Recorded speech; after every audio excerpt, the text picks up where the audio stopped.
On this Sunday evening we have sad news. Swedish jazz musician Ulf Andersson has passed away on Thursday at the age of 82. For ABBA he played saxophone on 3 songs and all of his contributions are very unique.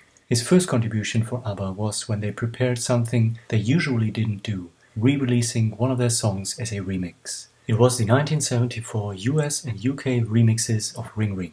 Ulf Andersson was called in to do overdubs on saxophone. Later that year, he played tenor saxophone on Man in the Middle. This was another rare occasion in ABBA's catalogue of songs because towards the end of the song, Ulf Andersson got the opportunity to play an improvised solo on saxophone. His most iconic contribution to ABBA's legacy is certainly his alto sax part in I Do, I Do, I Do, I Do, I Do. Carl Magnus Palm describes it as one of the most important ingredients in the soundscape of this recording. It was so crucial to Björn and Benny that they even decided to erase a couple of lines which Agneta and Frida sang in order to replace them with Ulf Andersson's overdub on saxophone. Björn and Benny's admiration for Phil Spector's Wall of Sound is very evident when we learn about the recording process of this song, especially of Ulf's saxophone overdub. I think I dubbed the intro riff 8 times or something so that it sounded like a lot of saxophones. For ABBA's concert tour to Europe and Australia in 1977, he was playing saxophone on stage on songs like Waterloo, I Do, I Do, I Do, and one of my personal favorite highlights, the soprano saxophone during the solo in I Wonder, Departure.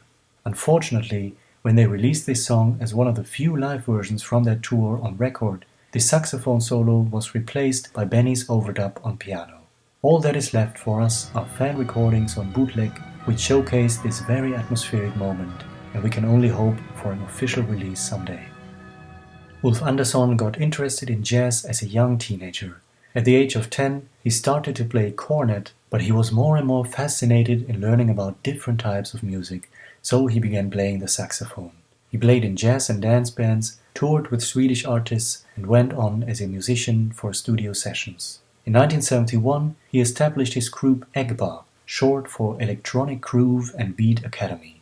They were one of the first Swedish bands to fuse jazz and rock, and their 10 albums were also a mixture of African and Latin American funk music. So they were basically a forerunner of what was later known as world music. His work with ABBA secured him many more jobs as a session musician. Since 1996, he was also on tour with the ABBA tribute band Waterloo with Katja and Camila, who posted their heartfelt farewell message today.